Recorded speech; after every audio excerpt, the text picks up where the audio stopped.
Hi,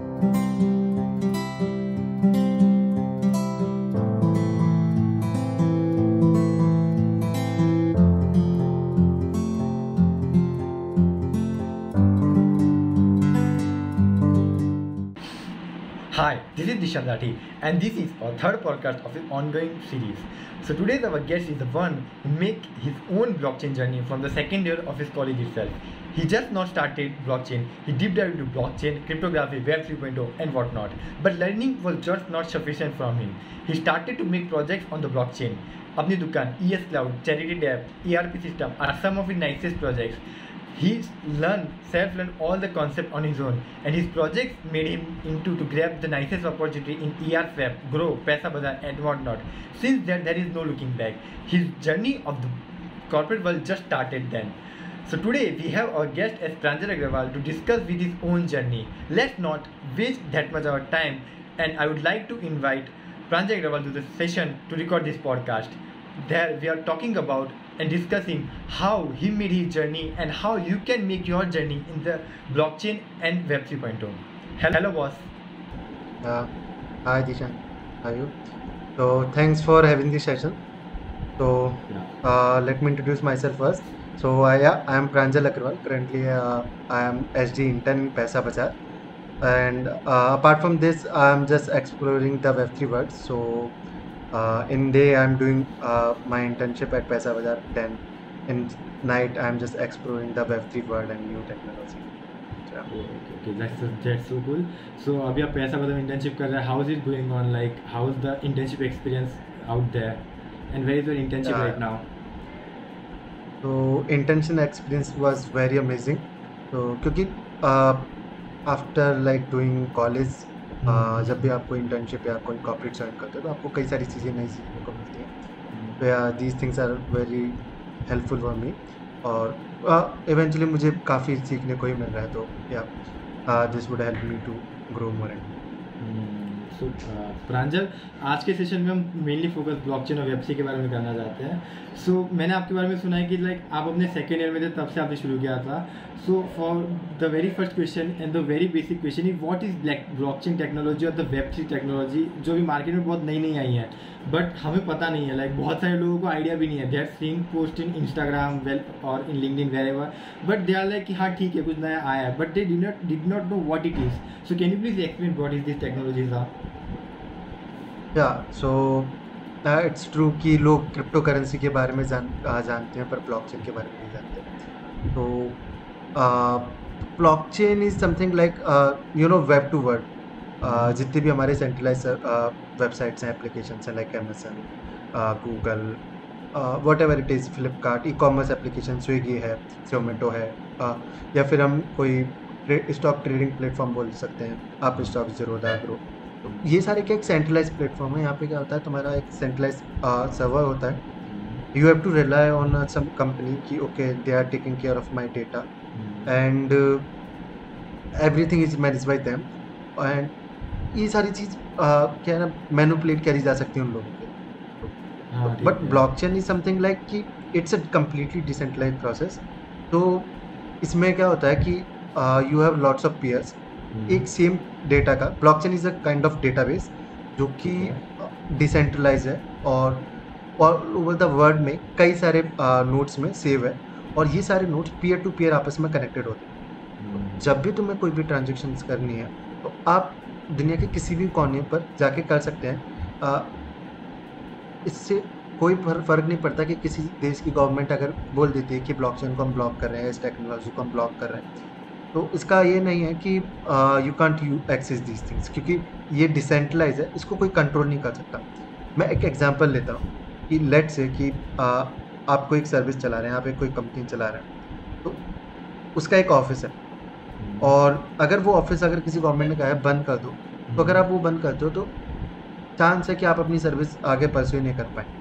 मगर इसकी जगह अगर आप ऐसे सोचो कि ये सर्विस जो है कोई भी यूज़ कर सकता है, कोई भी मतलब ये सर्विस प्रोवाइड कर सकता है, बस आपका जो डेटा है, डेटाबेस, वो सभी के लिए एक्सेसिबल है, और इट्स लाइक कॉपी है. तो अगर आपका किसी ने ना आपकी ऑफिस बंद करता है तो वो कहीं और जाके चालू कर सकता है. कोई नया पर्सन उस डेटाबेस की और उसे कनेक्ट करके पीयर टू पीयर कनेक्ट करके उसे यूज़ कर सकते हैं। तो ब्लॉकचेन कुछ इस तरह से, ब्लॉकचेन की अगर कुछ फ़ायदे की बात करें तो सबसे बड़ा फ़ायदा है कि no single point of failure है। तो लाइक जैसा तुम आप कभी सुनते ना कि सर्विस डाउन हो गई या ये चीज़ें नहीं चल रही, तो ऐसा यहाँ कभी नहीं होता। सेकेंड थिंग, ट्रस्टलेसनेस, क्योंकि बहुत इंपॉर्टेंट है कि आपको किसी पे भी ट्रस्ट नहीं करना पड़ता। अगर आप है ना अमेजन से कुछ ऑर्डर कर रहे हो तो आपको ट्रस्ट करना पड़ता है कि Amazon should deliver my products with in 4 days, या प्रॉमिस जो भी किया उन्होंने, कितने भी दिन का प्रॉमिस किया। या फिर हम किसी बैंक में पैसे जमा करते हैं तो हम ये ट्रस्ट करते हैं कि ये लोग मेरा पैसा वापस दे देंगे। हमारे पास कुछ ऐसा प्रूफ नहीं होता है जो कि हम लाइक ऐसा बोल सकें कि हाँ इन्होंने हमारा पैसा दिया। पर अगर आप ब्लॉकचेन में देखोगे तो ये पूरा डिसेंट्रलाइज सर्वर होता है। तो यहाँ पे ऐसे नहीं सोचना होता कि लाइक ट्रस्ट नहीं है या कुछ ऐसा। सब कुछ प्री मैनेज होता है एंड ट्रांसपेरेंट होता है। ऐसा नहीं है कि अगर कोई एक जगह से सर्विस बंद हो गई तो आपको उन पर रिलाई करना है, आप कहीं और से जाके भी वो transaction blockchain is so cool, like हमें किसी चीज़ की टेंशन नहीं लेनी है। So it's nice hearing that. सो मेरा नेक्स्ट क्वेश्चन ऑफ कोर्स वहीं पे जाएगा कि लाइक आप कैसे इंट्रोड्यूस हुए ब्लॉकचेन वर्ल्ड से, क्योंकि नॉर्मली कॉलेज में कोई बंदा जाता है, जैसे मैं कॉलेज में हूँ, मैं डीएसए कर रहा हूँ, मैं अपने एकेडमिक्स को संभाल रहा हूँ, मैं कुछ प्रोजेक्ट्स पे काम हैकेथॉन से पार्टिसिपेट कर लेता हूँ, कुछ क्विज़ दे देता हूँ, किसी कल्चरल क्लब के अंदर काम कर लेता हूँ, बट लाइक एक अलग ही टेक्नोलॉजी पे आप किस तरह शिफ्ट हुए, what was your journey in the initial days of A development journey? तो जब मैं सेकेंड ईयर में था तो ऑल ऑफ सडन एकदम से कोविड आया था, तो हम सबको घर जाना पड़ा था। बहुत गंदा सीन था वो वाला। बट इसके कुछ फ़ायदे भी रहे, जैसे कि मेरे पास काफ़ी टाइम था, एकेडमिक्स भी चल रहे थे। एट द टाइम हमने सोचा कि हमें कुछ नई चीज़ें भी सीखनी चाहिए, अपने आप को ग्रो करना चाहिए। तो इसलिए मैं कुछ नई टेक्नोलॉजीज़ को देख रहा था जो कि कंप्यूटर साइंस से रिलेटेड। तो and at the same time हमारे सेमेस्टर में सब्जेक्ट थी क्रिप्टोग्राफी। तो मैं भी थोड़ा चाह रहा था कि क्रिप्टोग्राफी से रिलेटेड कुछ ऐसा प्रोजेक्ट्स मिले या कुछ ऐसा एप्लीकेशंस मिले, क्योंकि मैं उसे थोड़ा लाइक फील करना चाह रहा था कि how exactly cryptography helps in computer science. तो that's how I came to introduce about blockchain. तो मुझे ब्लॉकचेन के बारे में पता लगा एंड फिर मैंने थोड़ा सा पढ़ना शुरू करा, फिर चीज़ें पता लगी कि ओके इस तरह से काम होता है। ये इसका लाइक कॉन्सेप्ट ने मुझे बहुत ज़्यादा एक्साइट किया कि कॉन्सेप्ट मुझे बहुत प्यारा लगा इसका कि अब कोई भी सोचे ना कि अगर कुछ ऐसा चीज़ है जिस पे नो पॉइंट ऑफ फेलियर है, कि कोई चांस ही नहीं कि ना कभी भी आपकी सर्विस डाउन हो सकती है, इट्स अ गुड थिंग। कोई कंट्रोल नहीं है, कोई भी कंट्रोल नहीं कर सकता, एनोनिमस है। तो these things are very good. And अगर आप थोड़ा सा हिस्ट्री पढ़ोगे, 2008 की क्राइसिस पढ़ोगे, तो आपको हाउसिंग बबल के बारे में पढ़ोगे तो आपको और समझ में आएगा कि बैंक्स किस तरह से अपनी पावर्स का कई बार गलत इस्तेमाल कर लेती है। तो तब आपको और समझ आता है कि जो हमारा पैसा है वो कुछ ऐसी जगह होना चाहिए जो कि एकदम जिस पर हम ट्रस्ट कर सकें कि okay in this amount of currency हमारे पास है ही, और एक प्रॉमिस है। क्योंकि अगर आप इकोनॉमिक्स या फाइनेंस में देखोगे तो आपको पता लगेगा कि डिमांड एंड सप्लाई का गेम होता है। तो आप अगर सप्लाई डिमांड आप मतलब सप्लाई बढ़ा देते हो तो डिमांड कांस्टेंट है तो प्राइस गिरता है। तो ऐसा है कि बैंक नोट छाप देते हैं, तो ऐसा सीन रहता है कि बैंक ने नोट छाप दिए, वैल्यू कम हो गई। पर यहाँ पे क्या है, फिक्स सर्टेन अमाउंट रहता है कि हर 5 सेकंड में, हर 10 सेकंड में इतनी रिवॉर्ड ब्लॉक है, इतने रिवॉर्ड ब्लॉक माइन होने पे कुछ ब्लॉक लाइक टोकन्स मिलेंगे इथेरियम में, बिटकॉइन में। तो यहाँ वो फिक्स है, आपके पास पता है कि इस टाइम स्पेन में इतने ही आपको बिटकॉइन से इथेरियम मिलने वाले हैं या कोई भी टोकन मिलने वाले हैं। तो ये एक कॉन्सेप्ट है।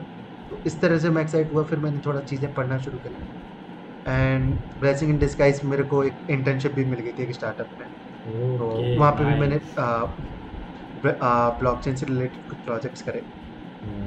That's how my journey begin. So मतलब आपका एक कॉलेज का सब्जेक्ट था जिसका आपके बारे में कुछ आइडिया नहीं था, तो आपने एक्सप्लोर किया, then after you are like इसको एक्सप्लोर करते हैं, आपने जाना, आपको इंटर्नशिप भी मिली, आपने काम किया, तो नाइस जर्नी। सो अब जैसे कि मैंने आपसे पहले कहा कि कॉलेज के अंदर मोस्टली बच्चे डीएसए कर रहे होते हैं या जॉब प्लेसमेंट की तैयारी कर रहे होते हैं। सो आपने जैसे कि एक अलग पाथ चूज़ किया।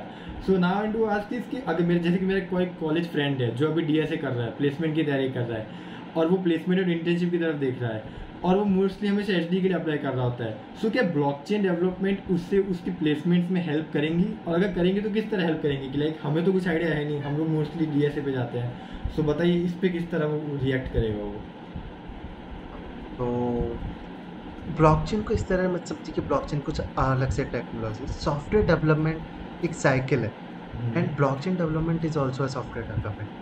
ओके, तो ऑब्वियसली इट हेल्प्स, क्योंकि आप समझिए कि ब्लॉकचेन की जो मोस्ट ऑफ द चीज़ें हैं ना, जैसे कि एक एप्लीकेशन बना रहे हो तो वो अधिकतर जो कॉन्सेप्ट है ना वो सिमिलर होते हैं आपके वेब टू डेवलपमेंट के। तो लाइक से आपको एक वेबसाइट बनानी है तो आप you have to learn React JS, Angular JS और कोई भी फ्रंट एंड फ्रेमवर्क, तो वेब टू में भी वही चीज़ें होती हैं। आपको जावास्क्रिप्ट सीखनी पड़ती है या फिर आप कोई भी एक प्रोग्रामिंग लैंग्वेज सीखते हो, वहाँ पे आप कोड करते हो, आप एक एंड टू एंड सर्विस बना रहे हो। तो ब्लॉकचेन में क्या थोड़ी छोटी सर्विसेज रहती हैं तो आप एक सिंगल पर्सन उसको मेंटेन कर सकते हैं। तो ब्लॉकचेन का एक फ़ायदा ये भी होता है कि आप एक छोटे प्रोजेक्ट से स्टार्ट कर सकते हो और ये आपके अंदर बहुत अच्छी आपके प्रोजेक्ट में बहुत अच्छी वैल्यू ऐड करे। छोटा प्रोजेक्ट भी अच्छी वैल्यू ऐड करता है तो आप इसको रेज्यूमे में डाल सकते हो, तो लोगों को लगता है कि हाँ इसने कुछ एंड टू एंड एटलीस्ट ऐसा प्रोजेक्ट बनाया जो कि रियली वर्थ इट है, जो वैल्यू ऐड कर रहा है आपके रेज्यूमे। तो इस तरह से है ना ये हेल्प करता है काफ़ी कि जब भी है ना रेज्यूमे में I know DS is important, but आपकी भी एक पिच होनी चाहिए, आप अपने आप को इंट्रोड्यूस कैसे करते हो ये भी बहुत इंपॉर्टेंट होता है, क्योंकि अल्टीमेटली कंपनी को भी तुमसे काम ही कराना है। तो अगर कंपनी को इस चीज़ का पता है कि आप ऑलरेडी काम कर रहे हो, आपने कुछ चीज़ें डेवलप करी है, एक प्रोडक्ट बनाया हुआ है, आपको एक प्रोडक्ट का आइडिया है, तो वो ऑब्वियसली आपको थोड़ा अच्छा प्रेफरेंसेस देते हैं। एंड ऑब्वियसली अगर आपको ब्लॉकचेन में अच्छा इंटरेस्ट आता है तो आप ब्लॉकचेन के करियर में अपना जा सकते हो। मेजरली ब्लॉकचेन आपके प्रोजेक्ट साइड में बहुत अच्छी हेल्प कर देगा, कहीं ना कहीं ये कहना चाह रहे हैं। डेफिनेटली। और एचडी और ब्लॉकचेन में कितना डिफरेंस है? लाइक अगर हम सैलरी वाइज देखने जाएं, लाइक अगर मैं आज की बात करूँ, हर कोई फैंग में जाना चाहता है, बड़ी कंपनीज हो गई, प्रोडक्ट बेस्ड कंपनीज हो गया, सर्विस बेस्ड नीशो हो गया, आर्टिशियम और एकल हो गया, but there are new startup there are introducing blockchain development या फिर वेब 3.2 हो गया, नई नई टेक्नोलॉजीज को होता है। सो एक बंदा अगर थर्ड ईयर में है, उसको उसके सामने दो पाथ है। एक पाथ है जहाँ पे ऑफकोर्स बहुत पैसा है, बहुत सिक्योरिटी लोगों को दिखती है, but at the same time एक दूसरा बात है जहाँ पे फ्यूचर एडवांसमेंट बहुत दिख रही है। सो एज अ पर्सन वो अपना माइंड किस तरह मेकअप करे? लाइक आपने ब्लॉकचेन में अपना माइंड मेकअप किया, आपकी क्या मेंटेलिटी रही थी? मतलब आपने और एक बंदा क्या मेंटेलिटी बना सकता है उस टाइम पे कि वो कौन सा पाथ चूज करे, कि वो अपने क्रूशियल पॉइंट पे खड़ा है इस पॉइंट ऑफ टाइम पे? So it completely depends. I can't say like ऐसा कोई रूल नहीं है कि है ना अगर मैं कुछ बोलूँ कि ऐसा ही करना है। ये डिपेंड करता है उस स्टूडेंट पे, उस बंदे पे कि वो क्या करना चाहता है। अगर उसे लगता है कि ब्लॉकचेन, ही हैज़ कॉन्फिडेंस कि वो ब्लॉकचेन में कुछ मचा सकता है, अच्छा काम कर सकता है, और उसके पास अगर अच्छी अपॉर्चुनिटी आ रही है जिसको वो देख रहा है कि आने वाले 10 साल में वो प्रोजेक्ट अच्छा ग्रो करेगा या ग्रो कर सकता है, और अगर ये बहुत जेन्युइन बात है कि अगर आप किसी एंट्री लेवल स्टार्टअप पे जा रहे हो, वो अच्छे से ग्रो करता है, तो ये आपको एंड में काफ़ी बेनिफिट देगा, क्योंकि कंपनी ग्रो करती है, कंपनी के आपको इक्विटीज़ मिलती है और उस इक्विटीज़ की वैल्यू कई गुना बढ़ सकती है। तो you are growing like in 200% is like 200%, 300%, जितना गुना बढ़ता है, तो ये एक वैल्यू ऐड करता है। सेकंड थिंग कि अगर आपको चाहिए कि जॉब सिक्योरिटी चाहिए, आपको नहीं पता कि मार्केट स्टेबल नहीं है या जिस कंपनी के लिए आप अप्लाई कर रहे हो इस कंपनी का फ्यूचर क्या है, तो आप देख सकते हैं एचडी की तरफ जा सकते हैं। पर एट द एंड पॉइंट दोनों चीज़ें में ज़्यादा अंतर नहीं है, डेवलपमेंट दोनों में है। ब्लॉकचेन का कॉन्सेप्ट थोड़ा अलग है, ब्लॉकचेन में चीज़ें नहीं आती, थोड़ी अलग तरह से सोचना होता है, स्मार्ट कॉन्ट्रैक्ट के साथ डील करना होता है। तो इस तरह से आप आगे बढ़ते हैं, पर ये डिपेंड करता है कि सिचुएशंस कैसी हैं। कई बार ऐसा भी होता है कि आप श्योर नहीं होते हैं कि है ना ब्लॉकचेन में फुल टाइम करियर बनाना है कि नहीं, तो इट्स फाइन, आप वेब 2 में करियर बनाएं, पर वेब 3 को एक्सप्लोर करते रहें, और जब आपको लगे when you are pretty much confident कि हाँ अब मैं वेब 3 में जा सकता हूँ, कंपनीज भी अच्छी मिल रही हैं वेब 3, आपको जाना चाहिए। तो कुछ अपनी अच्छी कंपनीज हैं जैसे पॉलीगॉन है, सोलाना है, आर्बिट्रम, तो they are doing very well. Ethereum and bitcoins तो अभी आपको भी पता है कहाँ पहुँच चुके हैं। बहुत तो आगे पहुंच चुके हैं। They are doing so well. अच्छा, सो मतलब completely depend on a person कि उसको कहाँ जाना है। अगर इसको सिक्योरिटी डेफिनेटली चाहिए तो उसके वो जो है भी उसकी चॉइस उसका थोड़ा एक होता है ना, माइंडसेट भी है कि अगर उसको एकदम बहुत एक्साइट कर रहा है blockchain technology and he wants to take up some risk, है ना, तो ही कैन गो। क्योंकि थोड़ा सा ब्लॉकचेन में थोड़ा रहता है ना कि प्रोजेक्ट आप छोटे प्रोजेक्ट से बहुत जल्दी स्टार्ट कर सकते हो। तो अगर आपको कुछ नया बिजनेस करना है या कुछ अपना नया प्रोजेक्ट बिलोंग करना है, आप वो भी कर सकते हो। सही है। सो एक कितना टाइम लगता है लाइक यानी कि ब्लॉकचेन या वेब3 हो गया उसको शुरू करने में, लाइक कितना टाइम डिवोट करेंगे तो हम ब्लॉकचेन डेवलपमेंट को एस कर सकते हैं? कि अगर हमें फ्रीलैंसिंग भी करनी है तो क्या मार्केट अपॉर्चुनिटीज़ है आज के तारीख के हिसाब से? क्योंकि लाइक 2 साल पहले तो इसका नाम भी नहीं था फ्रीलैंसिंग पे, वर्क पे या फीवर पे कहीं पे भी, but now I guess people are getting project regarding that. तो कितना टाइम लगेगा कि हम फ्रीलैंसिंग वाले लेवल पे जा सके और मनी अर्न कर सके अपने कॉलेज के अंदर ही, अगर मेरे किसी जूनियर को या मेरे किसी बैचमेट को अभी शुरू करना हो तो? Again person to person depend करता है कि वो कितना जल्दी सीख रहा है चीज़ें को। आपने पर क्या हाँ, इसका एक रोड मैप होना चाहिए हाँ कि सबसे पहले आप कुछ वेब3 के टॉपिक्स को लीजिए जो कि आपको हेल्प कर सकते हैं, है ना। तो लाइक जैसे कि आपको पता है कि वेब3 के लिए आप डिसेंट्रलाइज एप्लीकेशन ही बनाओगे इनिशियली, जो सबसे पहले होता है। तो you can like learn some things जो कि आपको वेब3 में हेल्प कर सकते हैं वेब2 में, जैसे कि जावा स्क्रिप्ट, टाइप स्क्रिप्ट। देन आप कोई एक लैंग्वेज से स्टार्ट करें, कुछ भी पढ़ें, भले अपनी C++ से कराएं, पर अगर आप वेब3 में आना चाहते हो तो पहले वेब2 का अच्छा अंदाज़ा होना चाहिए। तो जावा स्क्रिप्ट के साथ स्टार्ट करें, रिएक्ट जे से टाइप स्क्रिप्ट के साथ कोई एक फ्रंट एंड प्रोजेक्ट बनाएं ताकि फ्रंट एंड वाला पार्ट कंप्लीट हो। उसके बाद आता है बैक एंड के बाद, then you should gain some knowledge on basics of blockchain, then how blockchain works. Then थोड़ा सा क्रिप्टोग्राफी भी पढ़ना चाहिए कि क्रिप्टोग्राफी क्या है, क्योंकि जो ब्लॉकचेन का बेस है वो है असिमेट्रिक क्रिप्टोग्राफी। तो it's completely depends on that. तो आपको एक बार वो चीज़ें भी पढ़नी चाहिए। तो आप ये चीज़ें कितनी जल्दी क्रैप्स कर रहे हो, आपको क्या क्या चीज़ें आती हैं, इस चीज़ों पर बहुत डिपेंड करता है।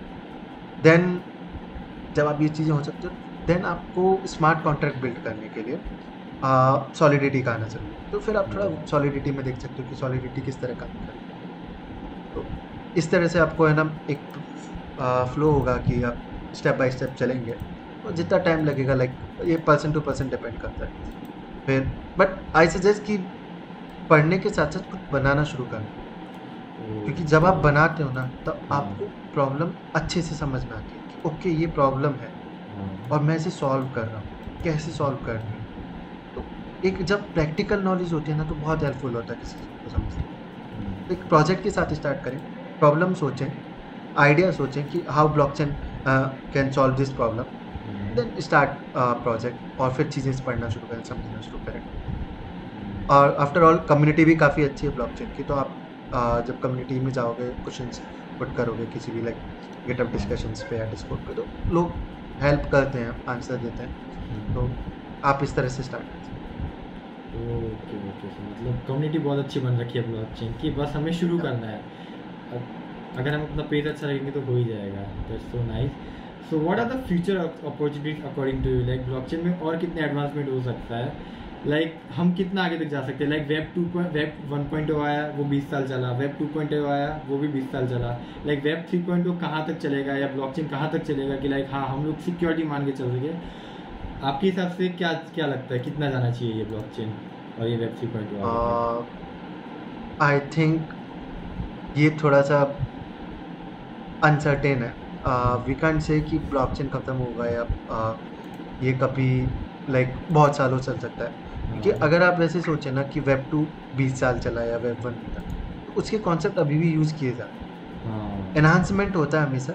वेब जैसे मैंने अभी भी बताया कि अगर आपको वेब 3 समझना है तो आपको वेब 2 का अच्छा नॉलेज होना चाहिए, क्योंकि वेब 2 की नॉलेज कुछ वैल्यू ऐड करेगा आपके वेब 3 के प्रोजेक्ट्स में। सिमिलर थिंग्स है क्योंकि आगे वेब 4.0 आता है, कुछ ऐसा आता है, तो वो वेब 3 के कुछ कॉन्सेप्ट आएंगे।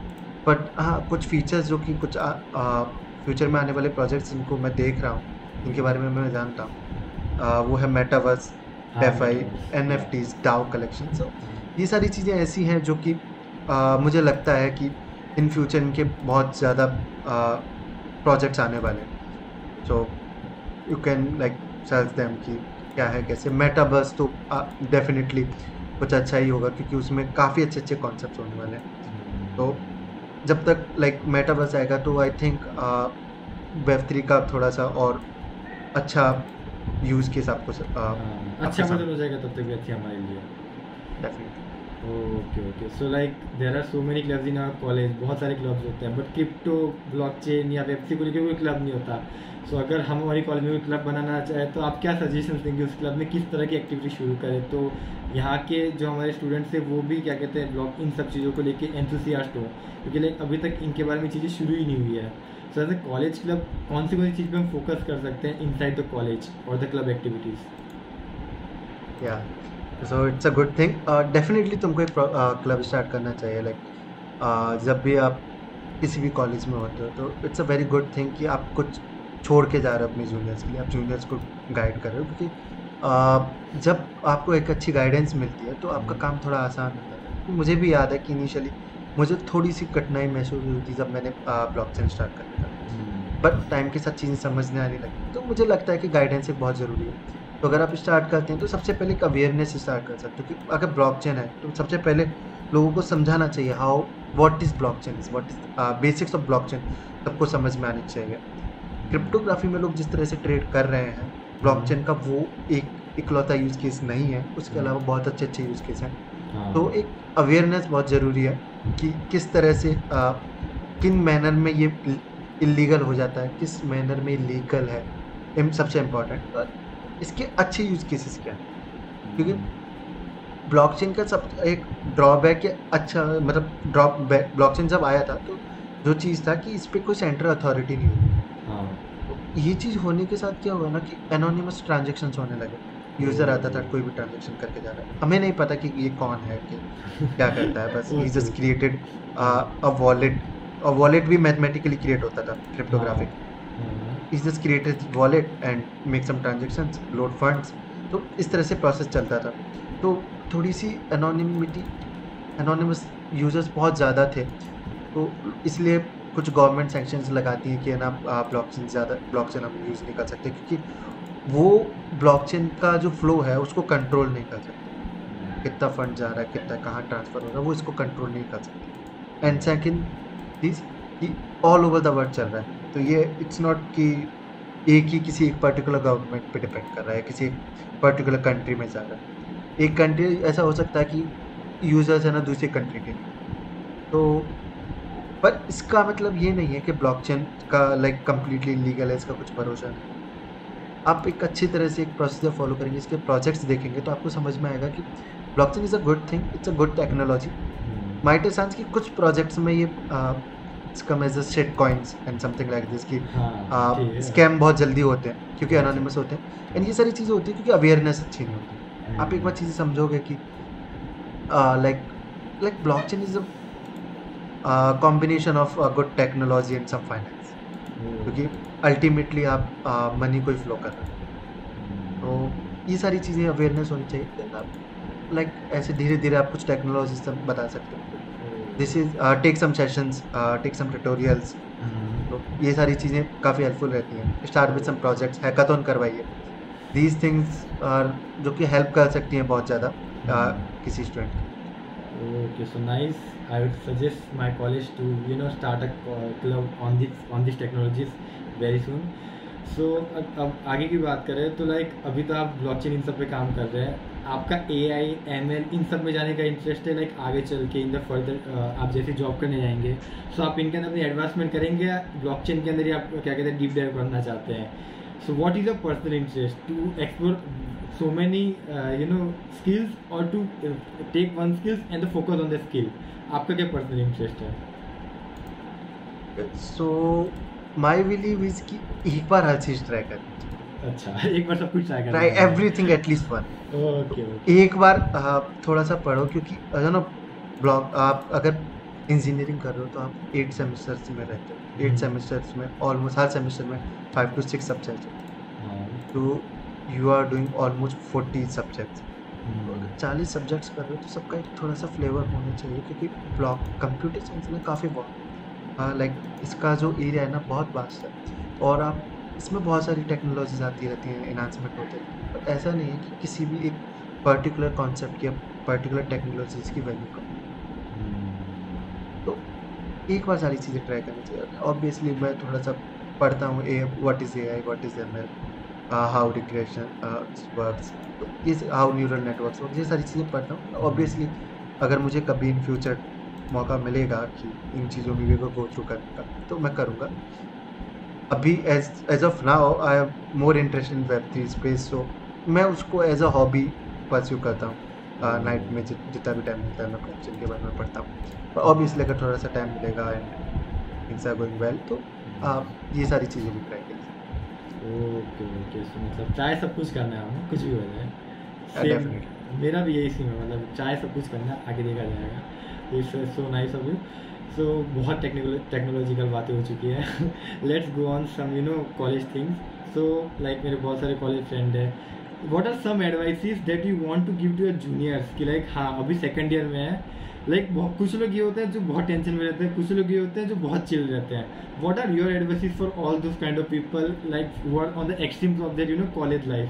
किस तरह से उनको आगे क्या कहते हैं चीज़ों को परस्यू करना चाहिए अगर वो एक second year writer right now या first year writer right now? तो आई सजेस्ट कि एक बैलेंस बना के चलना चाहिए। कभी भी स्ट्रेस भी नहीं लेना चाहिए और एकदम चिल मोड में भी नहीं जाना चाहिए। आफ्टर फर्स्ट ईयर है, आपको एक्सप्लोर करना चाहिए, क्योंकि आप like you are from the very good college MNIT Jaipur है, तो आप एक जेई का एक अच्छा एग्जाम दे के आ रहे हो जिसमें आपने 2 साल बहुत मेहनत करी होगी। तो ऑब्वियस है कि फर्स्ट ईयर थोड़ा रिलैक्स करो, चीज़ें समझो, हर चीज़ें ट्राई करो। एटलीस्ट एक बार है ना हर टेक्नोलॉजी से गो थ्रू हो लो जितनी जल्दी हो सके। सो नॉट ऐसा लोड मत लो कि ये चीज़ें समझ नहीं आ रही। एक बार समझने की कोशिश करो, टाइम लगेगा इनिशियली, पर चीज़ें समझो, हर टेक्नोलॉजी से गो थ्रू करो, और फिर जिसमें इंटरेस्ट है उसमें एक बार थोड़ा सा अपना हाथ सेट कर लो कि हाँ ये मुझे आता है, अच्छी चीज़ें। Then for placements obviously you need some data structure and algorithm, क्योंकि इट्स नॉट लाइक दैट कि ये डेवलपमेंट से बिल्कुल अलग है। At the end of point आपको data structure and algorithm help करेंगे किसी भी प्रोग्राम या कुछ भी डेवलप करने, फिर वो चाहे ब्लॉकचेन टेक्नोलॉजी हो, मशीन लर्निंग हो, आर्टिफिशियल इंटेलिजेंस हो, वेबसाइट्स हो, बैकएंड का कोई भी डेवलपमेंट हो, या फिर मोबाइल एप्लीकेशन, सब में आपको ये हेल्प लगेगा कि अगर आपके पास आपको पता है कि हाउ टाइम कॉम्प्लेक्सिटी वर्क्स, किसी प्रोग्राम को एग्जीक्यूट होने में कितना टाइम लग रहा है और हम किस तरह इसको ऑप्टिमाइज़ कर सकते हैं, एल्गोरिथम किस तरह से प्रोग्राम लिखने में हेल्प करते हैं, तो ये थोड़ा सा आपके कोड को भी ऑप्टिमाइज़ करेगा। कोड भी थोड़ा सा स्ट्रक्चर्ड होगा, क्लीन होगा, क्योंकि आप अच्छा कोड लिखोगे। तो ऑब्वियसली थोड़ा सा डेटा स्ट्रक्चर एंड एल्गोरिथम्स के साथ स्टार्ट करें, like start with some HackerRank, hacker, और like for any concept for to learn any algorithm, start with geeks for geeks, and कुछ कॉन्सेप्ट पढ़िए वहाँ से, फिर प्रोजेक्ट्स भी बनाइए, सारी चीज़ें ट्राई कीजिए, क्लब्स में भी पार्टिसिपेट कीजिए, कल्चरल फेयर्स हैं उनमें भी काफ़ी इन्जॉय करिए। लाइक बैलेंस बना के रखिए, टेंशन नहीं, इतना टेंशन नहीं लेना होता है कि ओके पता नहीं प्लेसमेंट्स का क्या होगा। प्लेसमेंट फाइनल ईयर में होंगे, फाइनल ईयर तक आप अगर डिसिप्लिन के साथ चलोगे, एक रूटीन फॉलो करोगे, तो ऑब्वियसली आपका प्लेसमेंट हो जाएगा। तो यही मेरी एडवाइस है कि बैलेंस बना के चलना बहुत जरूरी है। Okay, so that's so nice कि हाँ हमें बैलेंस बना के चलना है at the end, like not take to all the tension. What so this is my personal question to you. What are 2 or 3 things that you have taken away from your college life कि हाँ पहले मेरे में ये नहीं थी, आज मैं ये चीज़ लेके निकला हूँ, लाइक ऐसे आप में क्या चीज़ें आ चुकी है, like what are they if you can share with us? तो पहली चीज़ जो कि थोड़ा समझे हम सीखे, इट्स मेंटेनिंग द पैशन, क्योंकि जब आप कितना भी कोशिश कर लो, पर एग्ज़ाम से 4 दिन पहले पढ़ाई करने का मन करता है, क्योंकि कॉलेज में कल्चर ऐसा होता है। तो आप एक वो प्रेशर हैंडल करना सीख रहे हो, कैसे प्रेशर हैंडल करा जा सकता है, वो एक काफ़ी हेल्पफुल चीज़ें होती है। जब भी अगर आप किसी भी कॉर्पोरेट्स में होते हो, मैं यहाँ पर भी आया, तो अगर कोई मुझे ऑल ऑफ सडन बोल भी देता कि 4 दिन में ये टास्क कंप्लीट करना है, रिलीज जाना है, तो मुझे इतना प्रेशर नहीं आता है क्योंकि मैं फील करता हूँ कि हाँ अगर मैंने असाइनमेंट्स भी करें तो ये भी कर लेंगे। सेकंड थिंग जो कि मैं हमेशा से बोलता हूँ, सारी चीज़ें ट्राई करनी चाहिए। एंड तीसरी थिंग, तीसरी चीज़ है जो कि लाइक कल्चर, थोड़ा कम्युनिटी कनेक्शंस, ये बहुत इंपॉर्टेंट होते हैं। लाइक आप जब कॉलेज में जाते हो आपके बहुत सारे दोस्त होते हैं, आपको सीनियर से सीखने को मिलता है, जूनियर को सिखाने को मिलता है, तो आप एक तरह से मीडियम होते हो, चीज़ें सिखा भी रहे हो, सीख भी रहे हो, तो ये चीज़ें आपको अंदर से काफ़ी ग्रो करने में हेल्प करती हैं। तो या थैंक यू। ये 3 चीज़ें हैं जो कि मुझे लगता है कि मैंने सीखी। सो थैंक यू प्रांजल, बहुत अच्छा लगा आपसे बात करके। आपने अपना जो नॉलेज शेयर किया वो बहुत वैल्यूएबल था। So it's very nice talking to you. Thanks a lot, Dishant. I'm very fortunate to have this podcast with you, and thanks a lot. And hope this podcast will help all the students well. Yeah, it's really so nice talking to you. And I think कि हमारे जितने भी क्या कहते हैं viewers और हमारे जितने भी जूनियर्स और मे बी कॉलेज मेट्स और अदर कॉलेज मेट्स हैं, उनको भी ये सेशन सुन के एक नई क्या कहते हैं होप मिलेगी, एक नया मोटिवेशन मिलेगा, so that they can do well in their life and well in their careers. So it's very nice to have hustlers like you on board, and we'll meet someday after the your internship will end. I hope we'll meet someday. Yeah. Okay. Thank you for having today. Thanks a lot for Bye-bye. having this. Bye.